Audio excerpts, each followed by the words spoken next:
திருநெல்வேலி பக்கத்துல இருக்கும் ஒரு அழகான சின்ன கிராமத்துல சோமுவும் ராதாவும் இருந்தாங்க. 2 பேருக்கும் கல்யாணமாகி 5 வருஷம் ஆகுது. சோமு ஒரு கடையில வேலை பார்த்துக்கிட்டு இருந்தான். ரொம்ப ஞாபக மறதியான ஆளு.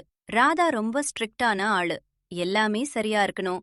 எடுத்த பொருள் எடுத்த இடத்துல இல்லனா ராதாவுக்கு மூக்கு மேல கோபம் வரும். இவங்க கூடவே சோமுவின் ரிட்டையர்ட் அப்பாவும் அதே வீட்ல இருந்தாரு. அன்னைக்கு ஞாயிற்றுக்கிழமை காலையிலேயே ராதா கடைக்கு போகலான்னு கிளம்புனா. என்னங்க, நான் கடைக்கு போறேன். மட்டன் வாங்கிக்கிட்டு இந்த வாரத்துக்கு தேவையான காய் மளிகையெல்லாம் வாங்கிட்டு வந்துடுறேன். சரி ராதா, மட்டன் கறி வேணாம். எனக்கு சிக்கன் தானே பிடிக்கும். வாரம் சிக்கன் தானே எடுக்கிறோம்.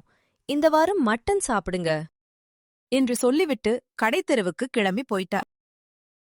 சோமு காஃபி போடலாம்னு கிச்சனுக்கு போனவன் ஒரு பெரிய தப்பு பண்ணிட்டான். காஃபி டப்பாவை எடுக்கிற அவசரத்தில் ராதாவின் அம்மா அவளுக்கு சீத்தனமாக கொடுத்த பல வருடங்கள் பழமையான அந்த பீங்கான் ஊறுகாய் ஜாடி மேல அவன் கைப்பட்டுடுச்சு. அது தரையில விழுந்து சுக்கு நூறா உடைஞ்சு போச்சு.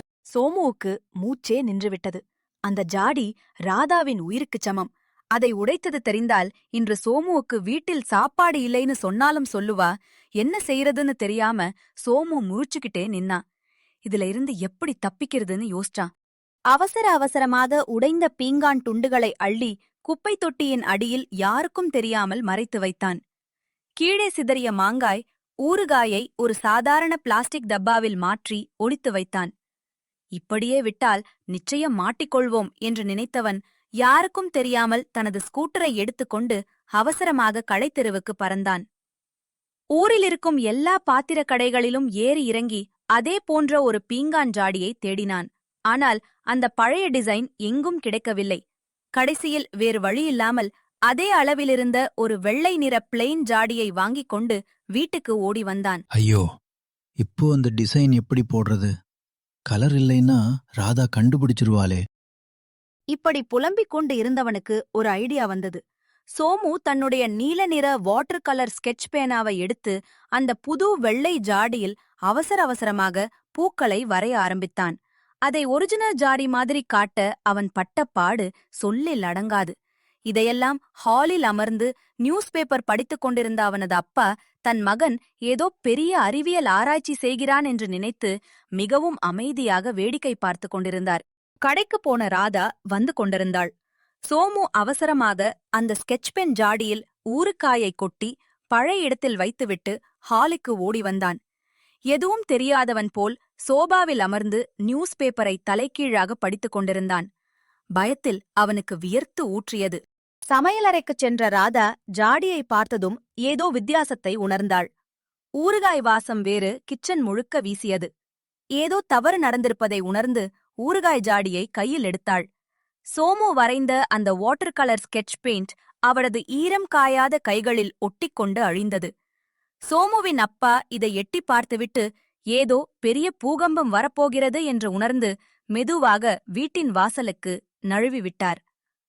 ஹாலிலிருந்த சோமுவுக்கு தன் மரண நேரம் நெருங்கிவிட்டது என்பது புரிந்துவிட்டது. கண்ணளை இறுக்கமாக மூடிக்கொண்டு வரப்போகும் புயலுக்காக காத்துக் கொண்டிருந்தான். ஆனால் அவனுக்கு ஒரு மிகப்பெரிய ஆச்சரியம் காத்திருந்தது.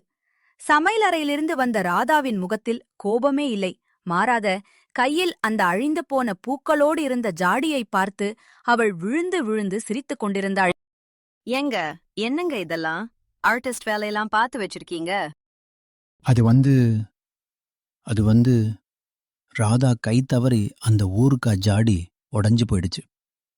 அது உங்க அம்மா ஞாபகமா நீ வச்சிருக்கிற. அதான் என்ன பண்றதுன்னு தெரியாம என்னோட ஸ்கெட்ச் வச்சு வரைஞ்சு வச்சேன் என்று பதற்றத்துடன் சொல்லி முடித்தான் சோமு.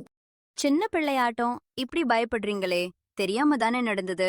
இதுக்கெல்லாமா கவலைப்பாடுவாங்க என்று சோமுவுக்கு ஆறுதல் கூறினாள் ராதா.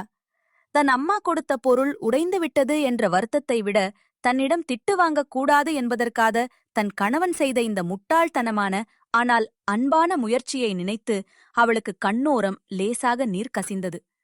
சோமுவின் பயந்த முகத்தை பார்த்ததும் அவளால் சிரிப்பை கட்டுப்படுத்தவே முடியவில்லை.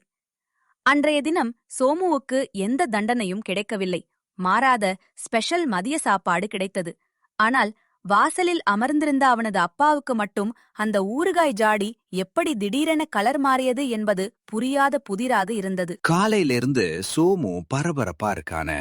ஆளும் சரியில்லை, மூஞ்சும் சரியில்லை. எங்கேயோ போறான் வர்றான்.